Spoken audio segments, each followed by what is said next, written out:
మీరే ఊహించుకోండి, ఒక మిడిల్ క్లాస్ ఫ్యామిలీ ఎటువంటి వెకేషన్కి వెళ్లకుండా, ఏ కారు కొనకుండా, ఎటువంటి లగ్జరీ ప్రోడక్ట్స్ కొనకుండా ఒక 12 years కష్టపడి దాచుకున్న డబ్బు ఏదైతే ఉందో, ఒక ఫ్లాషీ యాడ్ చూసి అందులో మహేష్ బాబు గారిని చూసి ఈ ప్రాపర్టీలో కదా మనకి ఇల్లు ఉండాల్సింది అని ఉన్న డబ్బు అంతా పెట్టి కొనుక్కుంటే నెక్స్ట్ డేనే అక్కడికి ఇంకో 2 ఫ్యామిలీలు వచ్చి ఇది మా ప్రాపర్టీ అంటే మా ప్రాపర్టీ, మీరు ఇక్కడ ఉండకూడదు అని చెప్తే ఎలా ఉంటుంది?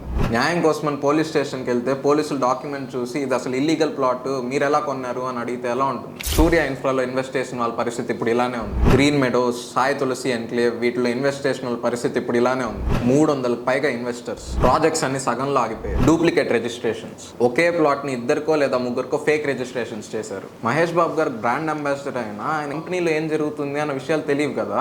పాపం మహేష్ బాబు గారికి మాత్రం ఏం తెలుసు, ఖాళీ డబ్బాల మీద ఆయన ఫోటోలు పెట్టి అమ్మేస్తారని.